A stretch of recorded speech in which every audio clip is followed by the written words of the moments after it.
Welcome back அரிமா விழித்திரு. இந்த பதிவில் ஒரு ஜேபிஜி இமேஜ் ஃபைலு அப்படி இல்லாட்டினா ஃபோட்டோ ஃபைலை பிடிஎஃபாக கன்வெர்ட் பண்ணுறது எப்படின்னு பார்க்கலாம்.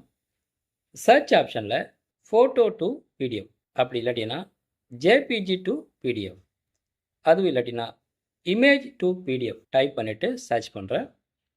லிஸ்ட்டில் நிறைய வெப்சைட் வருது. உங்களுக்கு எந்த வெப்சைட் தேவையோ அதை சூஸ் பண்ணிக்கோங்க.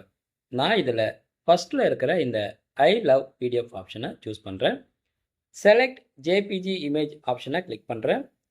எந்த ஃபைலை பிடிஎஃபாக கன்வெர்ட் செய்ய விரும்புகிறீங்களோ அதை செலக்ட் பண்ணணும். நான் என்னோடய டிவைஸில் உள்ள ஒரு இமேஜை சூஸ் பண்ணுறேன். கன்வெர்ட் செய்ய போகிற இமேஜ் போர்ட்ரேட்டில் வேணுமா லேண்ட்ஸ்கேப்பில் வேணுமான்னு சூஸ் பண்ணணும். அதேமாதிரி பேஜ் சைஸ் பார்த்தீங்கன்னா சேம் சைஸாக A4 லெட்டரான்னு சூஸ் பண்ணணும்.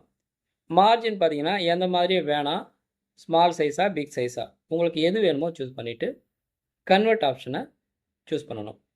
நான் எனக்கு தேவையான சைஸை சூஸ் பண்ணிவிட்டு அடுத்து கன்வெர்ட் டு பிடிஎஃப் ஆப்ஷனை கிளிக் பண்ணுறேன். நெக்ஸ்ட்டு டவுன்லோட் பிடிஎஃப் ஆப்ஷனை கிளிக் பண்ணுறேன். பாருங்கள், என்னோடய இமேஜ் ஃபைலு பிடிஎஃபாக கன்வெர்ட் ஆகிடுச்சு. இந்த பதிவு உங்களுக்கு பிடிச்சிருந்தால் லைக் பண்ணுங்கள், சேனலை சப்ஸ்கிரைப் பண்ணுங்கள். மீண்டும் பயனுள்ள அடுத்த பதிவு சந்திப்போம். நன்றி, வணக்கம்.